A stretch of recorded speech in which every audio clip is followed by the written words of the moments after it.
Hi everyone, and welcome to part 4 of my Kitbash of Mirage's 1/35th scale C7P Polish artillery tractor. As you can see from this short video, I've now completed the upper and lower hull along with the majority of the detailing. I'm now in a position where I can actually start doing the painting and weathering of the interior, which we'll look at in the next video. So if you want to grab a chair, let's have a look, see how far I got to get to this particular stage. So first off, I tackled the roof. As you can see, this is the actual kit part. There's issues with the front gap. They do give you a plastic piece of gauze for covering. All my research photos don't show that covering at all, so I decided to leave it off. This is the rear end as well.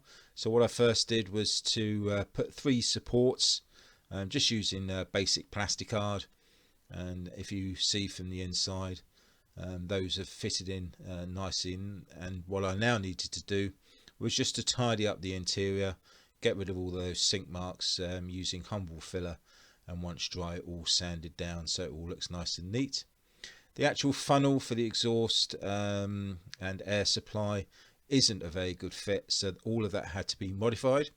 So it was a matter of trimming down all the kit parts, and then what I did was to actually put a white piece of plastic card over the main hole, and again using humble filler, waited for that all to harden, and then that was sanded down.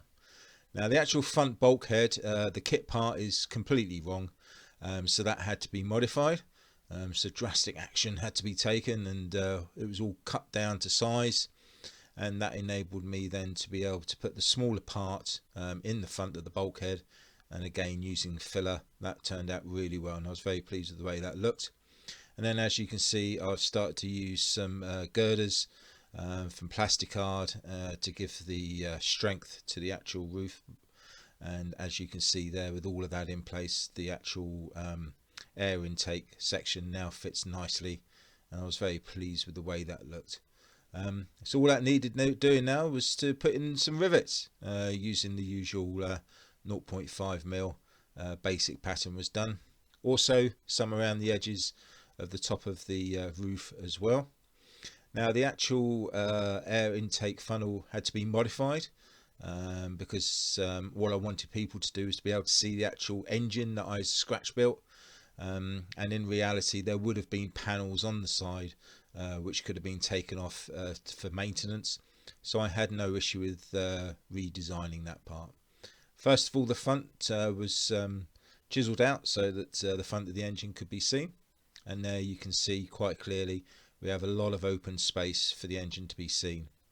So what I now had to do was to just take this lip out, which is highlighted, to allow the engine to sit in a better position, and that was replaced by a thinner plastic card. And as you can see, I've now started to do the edging of the funnel to allow me to put on the side panels, which as you can see are there now, and in reality there would have been a bottom panel, but I'm leaving those off so that the viewer can see the engine. So looking at the back panel, the kit came with some clear plastic windows. Not a great fan of these, but I had to use them. And as you can see, I've masked off the area so that when I come to do the painting, that will already be there. And there's some little filler strips at the bottom for the bulkhead to fit correctly. The actual mounts for the exhaust were incorrect. The one on the kit had to have the ends chopped off, and these are the actual kit parts for the exhaust itself. Not brilliant, so I decided to make my own, which is quite a simple process, just a matter of getting some tubing and then thinning out the tube to allow the plastic ends to go in, and as you can see, those sat in there quite nicely. And then what I did was to actually do the exhaust part, just using a little bit of copper wire and again some more tubing, and the pewter strips around there for the clamps, and then adding on the kit part at the end as well. So altogether that looks really nice. I did put some Mr. Surfacer on there as well to add a bit of texture, but I'm quite looking forward to seeing that painted up. Now this is the actual rear bulkhead itself. This needed a lot of work doing to it. So the first thing to do was to actually take out all of the vents. Other vents had to be added as well, along with a lot of detailing that had been missed off. There was the option to do the hatches at the back, but I decided against that. So first of all, we looked at the wire mesh, completely the wrong size. This is how it should look. So that all had to be taken out, and that was replaced using a photo etch. But the actual piece itself does fit in quite nicely, so I didn't have any issues with the actual fit. So I started to gouge out the kit wire. So once a small portion had been done, then you go in with the finer knife and sanding to get the shape. And this is the Eduard photo etch set that I decided to use, and as you can see from this picture, it looks a lot better and a lot more realistic. And again, the rivets were replaced and some extra detailing put on the hinges. The actual vents themselves, this was a really awkward job and very frustrating. It did involve having to cut up individual strips of plastic card and then place each one individually along. However, the final outlook, or should I say the final look, what was a good one, and I'm quite looking forward to seeing those painted up. There was actually a hole on the side which was completely missed by the kit makers, so I've made that and again put in the strips. So what I then had to do was to build a recess underneath the doors, because that was missing from the actual kit. And as you can see, that side door is going to be left open so that the viewer can have a look inside. And the actual recess was completed off with a bottom strip, all made from plastic card, and that would now allow me to put in the hooks that are on the actual main model itself. I then had to build the fans inside to go onto the radiators, and these were the actual mounts. Quite fiddly, but well pleased with how they turned out. And then starting with the fan bases, if you remember the radiators that I built earlier, and as you can see, even with the grill on, you can see them, which is exactly the same as the black and white photo. So I was pleased how they came out. The actual handles themselves, bit of the kit plus a little bit of plastic card sat in there with some of the 5mm rivets. So again, those came out really well. As far as the fans go, they had to have blades, so those were made again from plastic card strip and then sanded into a curved shape to give that fan look. And again, I was really pleased how that all turned out.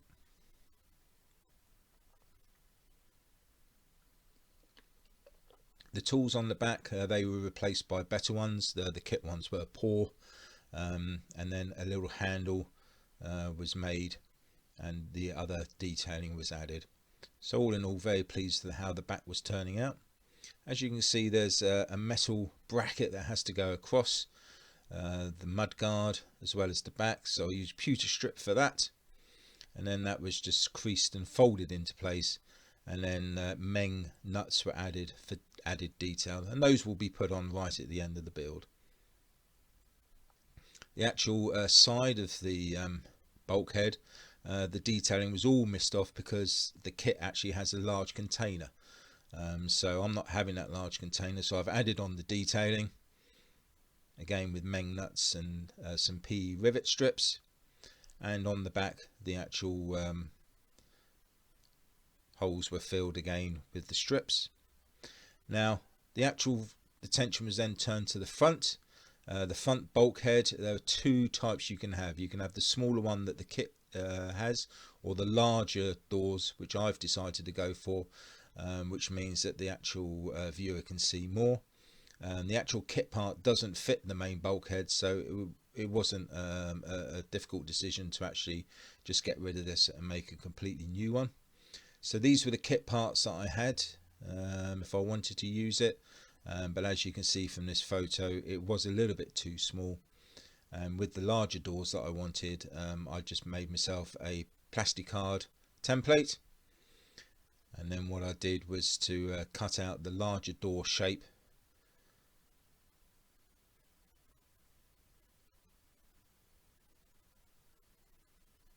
using a thinner type of plastic card. I then made the actual hatch doors because that added a bit more realism. And then the hinges came out of the spares box with a little bit of strip there for the door support as well. And that all fitted in really well now, so I was very pleased with where that was heading. The horn had to be completely overhauled because the kit part was too small and really didn't look the part. So just sanding down and using some drill bits, titanium, best ones you can get. Added on some of the door handles, again from scratch building, and because the hatch doors were going to be open, it was important to put detailing on the back as well. But as you can see, that's coming along really nicely now. I was very pleased with the way that was heading. And finally, it was all embellished with meng nuts and a couple of other kit parts, and the light mount was scratch built as well. Now, there are different ways to make handles. You have the RB Tools handle maker. I quite like this pivot kit. It's very handy for a straightforward handle, grab handle, that sort of thing. And it's just a matter of using whatever wire you decide to use, whether it's 3, 4, 5 mil, even thicker in some cases, and just to bend it down into shape. And then once you have that C shape, you just need to cut the ends down to size for it to fit, to represent whatever grab handle you're replacing it with.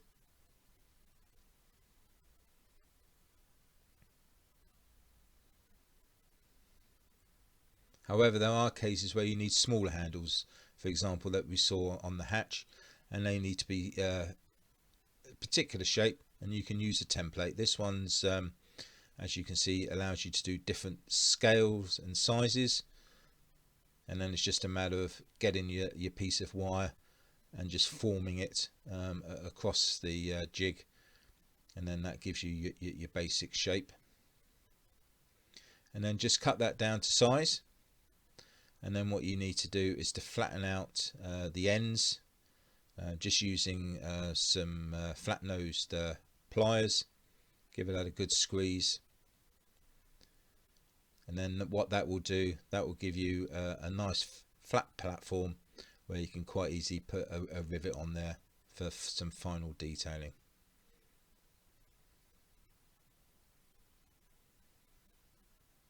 However, if those aren't to your fancy, you can just get a standard pair of pliers and just bend the wire to suit your needs to make your handles that way.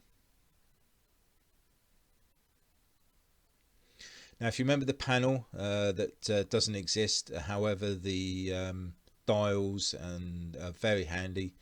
So I decided to cut all of that out, because as you can see from the diagram, it is quite representative of the original. And once painted up, I'll stick some decals on there, and that should look quite good. As far as the window frame goes, this is the kit part, completely plastic, clear plastic, as you can see. These are the windscreen wipers. They're just molded on, and the back is completely devoid of any detail, so quite poor. And also, as you remember, the front section doesn't fit, in the sense that it's too small, as you can see here. And then if you put the clear bit on, that's too big and that won't fit. So it was a no-brainer to get both those parts changed. So what the difficult part would have been was to get the curvature of the actual windows, and also the making of the windscreen wipers. I did decide to keep the middle one closed, and I was going to make sure that one of the outer ones was open, so again you'd be able to see in and see some extra detail.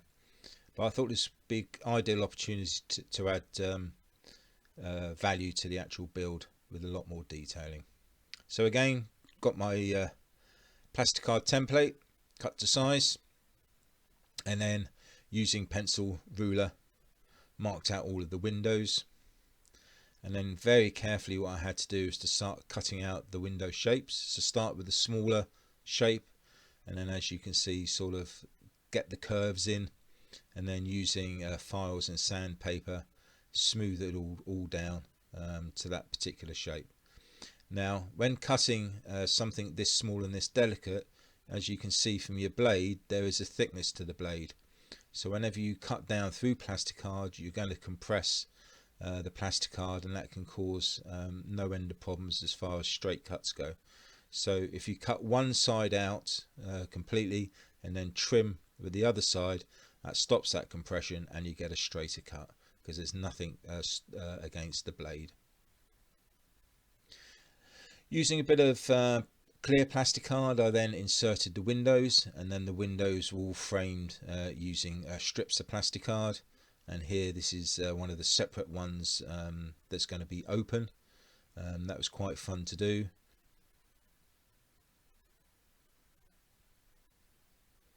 And as you can see, I put some rear detailing on there as well.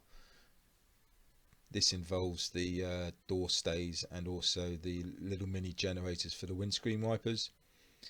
And on the front there's a little plaque with further riveting details. So a lot more realistic than the kit part. And there we have in the middle the two windscreen wipers made again from little strips of plasticard. Now I've started to mask off again for the benefit of the painting further down the line. But it's important here to see all of the details to make it look more realistic. There will obviously be issues with taking off the masking at the end, but that would be a very careful process. And then on the back with the stays and the little generators, the little strip down at the bottom is to represent the conduit wire from the motors as well. And here we have the very small window, again with little bits of detailing on. And then what the plan will be once the model is complete is just to fix that in at an angle, again just to add a bit of variety and interest to the build.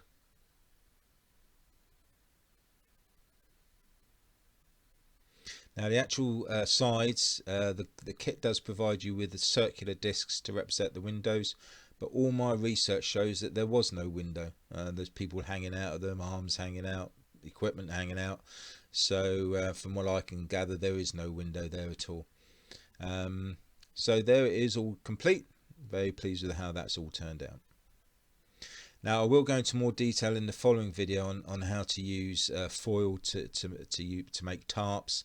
But I had to do this one just to cover up one of the holes again, just for added interest.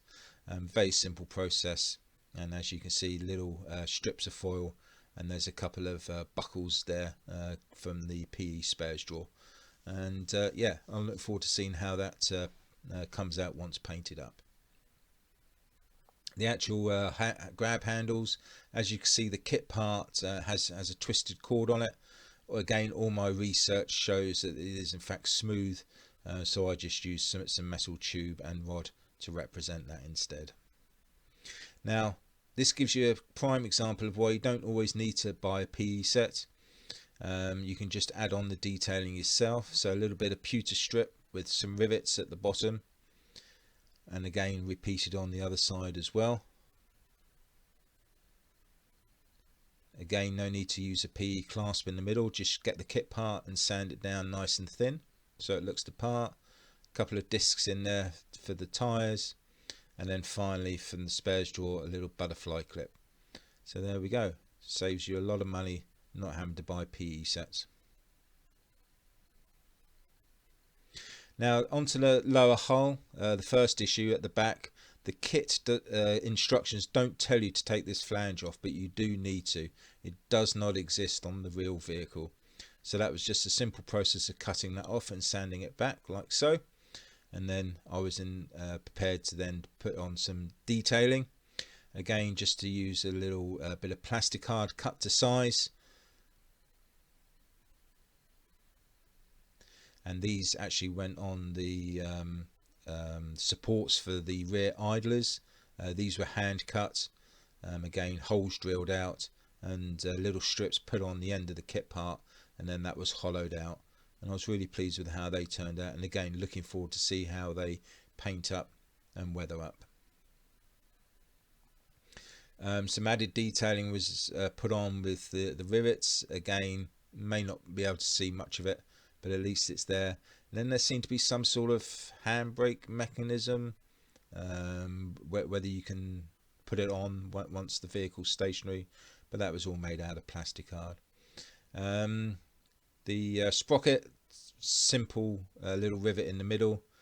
However, there was an issue using metal tracks. As you can see, there's a large space appeared between the two, so that had to be filled using little strips of plastic card. And then the actual bogies themselves, devoid of pretty much all detailing, so that had to be improved drastically. And it was just a matter of getting little bits of strips of plastic card, discs, rivets as well, and just really following the reference material to improve the look and make it more accurate. The only thing I do regret is I didn't do it too much on the inside. Hopefully the wheels will cover up most of that, so that it won't be an issue. But really pleased with how they turned out. The tops, as you can see, have been smoothed right back where the join was as well. The actual other detailing that was put on the sprockets were some little meng nuts around the edges as well. So just to recap, the detailing on the lower hull, we had some rivets that were missed off, and again that was used with the pewter rivets. The handle that I mentioned with the handbrake was on that side. Put some little hooks on there from the spares drawer, and again the handbrake detailing was added on the other side as well. Very pleased with how that looked. The rear idler, that just simply needed a rivet in the middle. The detailing of the kit part was fine. The sprockets now come out really well with the spacing and the added detail with the nuts and the rivets.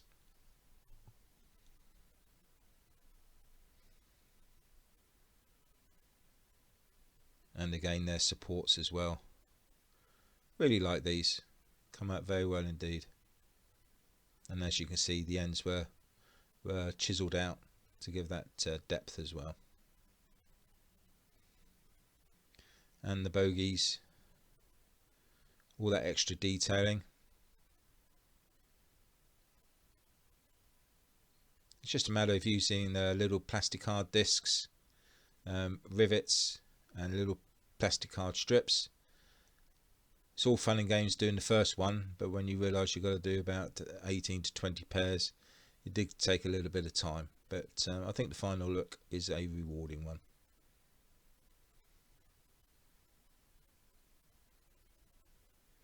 And there we go. That's the two sets. So that just leaves me to say thank you very much indeed for watching this update video. Thank you very much indeed to all my subscribers for continually looking in and supporting the channel. The YouTube community is certainly a nice one to be part of. So just like to say thanks again, happy modelling and take care.